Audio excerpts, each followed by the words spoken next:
नमस्कार, मी कविता माझ्या पहिल्या ब्लॉगमध्ये तुमचं मनापासून स्वागत करत आहे. तर आम्ही आता चाललो आहे आमच्या गुरुमाऊलीच्या दर्शनाला. तर चला मग आपण माऊलीच्या दर्शनाच्या स्पॉटवरती भेटू. बाय. तर मंडळी, आता आपण आलेलो आहे कोपरगावचा पूल बघू शकता तुम्ही. हा कोपरगावचा पूल दिसला आहे. हां, तर आता आम्ही थांबलेलो आहे नाश्ता करायला. खूप भूक लागली, ऊन खूप आहे, जाम दमलो आहे आणि भूक पण खूप लागली. आता आम्ही थांबलो आहे नाश्ता करायला. थांबलो की नाही? हां, नाश्ता करायला थांबलो आहे. कुठे थांबलो आहे नाश्ता करायला आपण? हॉटेल साई माऊली म्हणून आहे, तिथे आम्ही थांबलो आहे नाश्ता करायला. चला मग भेटू आपण पुन्हा. बाय. बघू शकता मित्रांनो, मंडळी बघू शकता तुम्ही किती सुंदर असं नाश्त्याची डिश आम्ही मागवलेली आहे. आणि मागवलं काय माहिती आहे? पुरी भाजी. आमच्या दवड्याने बघा कसा ताव मारलाय. जबरदस्त ताव मारलाय. भूक लागली. चला मला पण बघून. मंडळी, तर फायनली आपण पोहोचलो आहोत आपल्या गुरुमाऊलींच्या स्थानावरती. बघू शकता तुम्ही पाठीमागे आमचं गुरुमाऊलींचं मंदिर आहे. तर चला मग मी तुम्हाला आतमध्ये दाखवते. आणि हां, आम्ही आलेलो आहोत कोपरगावमध्ये संत जनार्दन स्वामी महाराजांच्या आश्रमांमध्ये. हे त्यांची जन्मभूमी आहे, कळलं?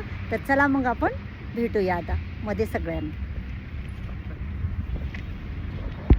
मंडळी, गुरुमाऊलींच्या दर्शनाला आल्यावरती सर्वप्रथम इथे हातपाय धुवावं लागतात. हो,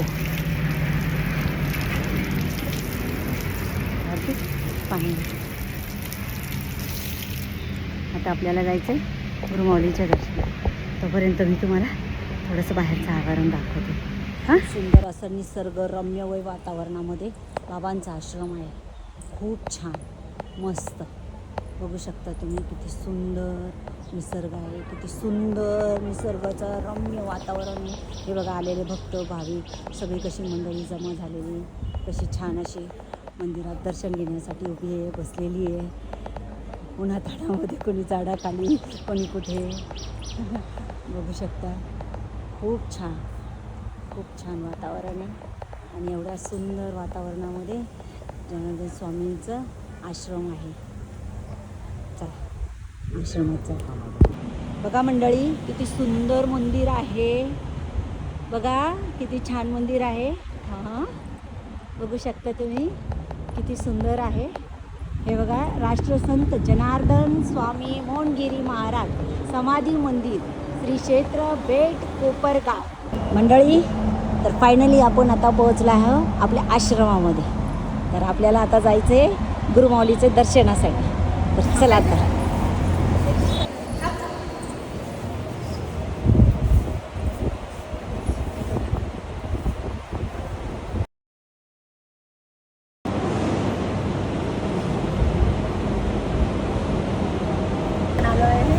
काशी विश्वनाथ महादेव मंदिरामध्ये आपल्याला जायचं आहे. मंदिरात जाण्या अगोदर आपल्याला आहे ना, एवढा मोठासा घंटा दिसतोय का तुम्हाला, तो वाजवायचा आहे. खूप सुंदर नाद आहे त्याचा आणि खूप छान वाजतो.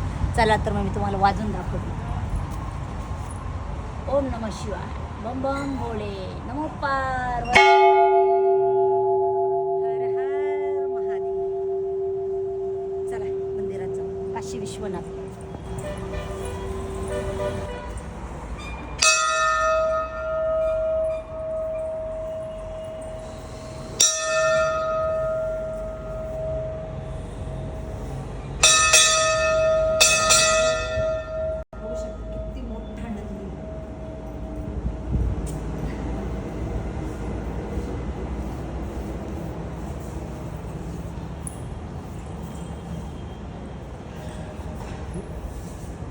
बघू शकता इथे आपण पहिले इकडनं सुरुवात करू.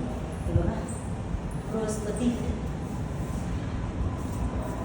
शुक्र, पूर्ण नवग्रह इथे, शनी, त्याच्यानंतर तिकडे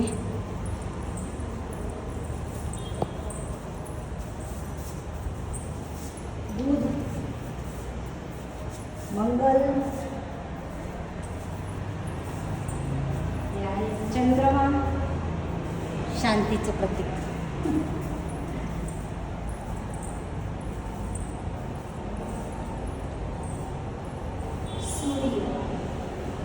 हे कोण आहे? सूर्यदेव. नवग्रह आहे ना. यमधर्म.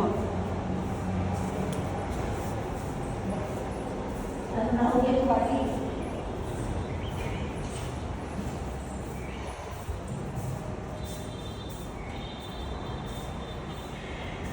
राहू.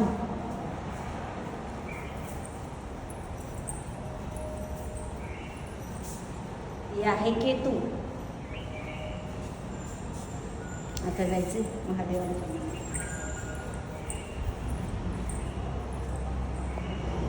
काशी विश्वनाथ गणपती बाप्पा.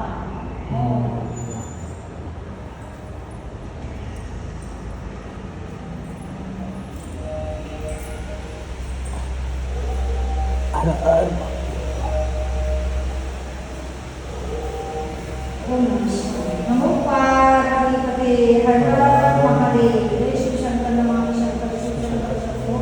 हे गिरिजापती भवानी शंकर शिवशंकर शंभो. नमो पार्वती हर महादेव. ओम नमः शिवाय.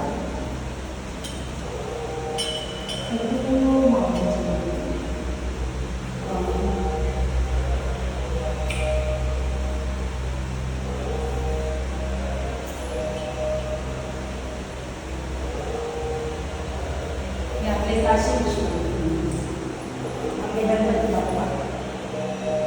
देवादेव गणपती देव.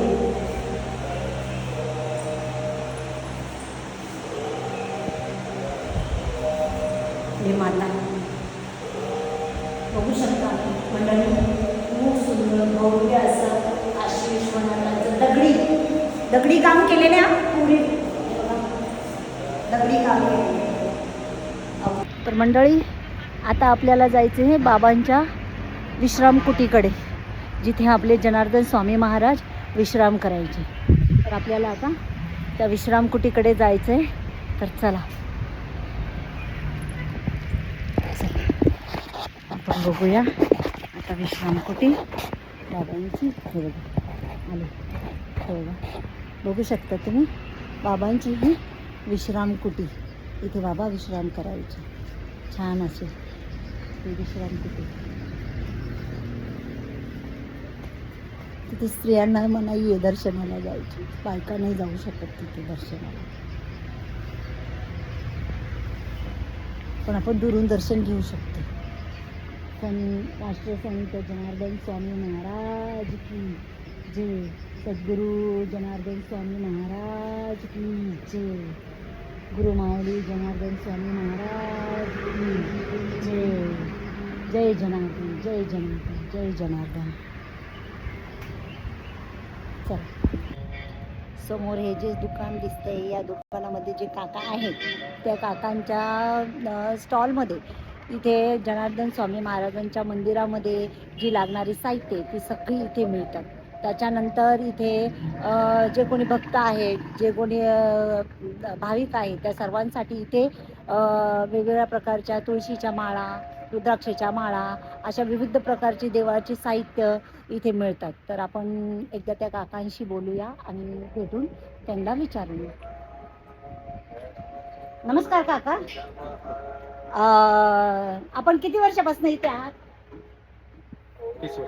30 वर्षापासून आहात का? आणि आपल्या या म्हणजे स्टॉलमध्ये काय काय मिळतं? सगळं बाबाजींचे फोटो, माळी, कॅसेट, स्टिकर्स. अच्छा, म्हणजे सर्व प्रकारचे भाविकांसाठी जे जे भाविकांना आवडतं, जे जे भाविकांना लागतं ते सगळं तुमच्या स्टॉलमध्ये उपलब्ध आहे, हो ना? तुमचं काय नाव? शंकर पवार. शंकर पवार का? बरं. तर हे जे काका आहे यांनी आपल्याला सांगितलं की इथे या स्टॉलमध्ये जितके काही भाविक लोक आहेत त्या लोकांसाठी इथे वेगवेगळ्या प्रकारची पुस्तकं अवेलेबल आहेत, माळी आहेत, त्याच्यानंतर वेगवेगळ्या प्रकारचे अजून काय कड आहे, बाबाजींचे स्टिकर, कडे, बाबाजींचे गाण्यांचे कॅसेटी, पुस्तकं, अजून भरपूर प्रकारच्या अशा बाबाजींच्या भाविकांसाठी इथे वस्तू मिळतात. तर काका इथे जेव्हा आपल्या इथे गुरुपौर्णिमेला महाभंडारा भरतो तो साधारण किती मोठा असतो बरं? 3.5-4 लाख लोक. 3.5-4 लाख भाविक येतात इथे. बघू शकता मंडळी, 3.5-4 लाख भाविक येतात इथे. तर खूप सुंदर अनुभव आहे आणि खूप गाथा आहेत गुरुमाऊलींची, बाबाजींची. तर तुम्ही सर्वजण नक्की या इथे आणि नक्की त्यांचं दर्शन घ्या. नक्कीच तुम्ही त्यांचा लाभ घ्या असं माझं मनापासून इच्छा आहे. तर आपल्या इथे येण्याचा मार्ग कसा आहे काका? कुठून येणार? समजा नाशिकवरनं समजा यायचं आहे इथे तर कसं येणार? नाशिकवरनं कोपरगाव गाड्या भरपूर आहेत. हो ना. हो. कोपरगाव म्हणजे इथं ॲड्रेस नेमका कसं सांगायचा? संत जनार्दन स्वामी आश्रम कोपरगाव म्हटलं तर उतरून जातो. हो ना. बरं, धन्यवाद बरं का. जय जनार्दन. चला मग मंडळी, भेटू आपण पुन्हा. मंडळी चला, आजचा ब्लॉग आपला इथेच संपला. आता आपलं गुरुमाऊलीचं दर्शन झालं, महादेवांचं दर्शन झालं, त्याच्यानंतर थोडासा विश्रांती झाली. आता उन्हाचा कहर कमी होण्या अगोदर घरी पोचायचं. तर पुन्हा भेटू आपण पुढच्या ब्लॉगमध्ये. Tata, bye bye.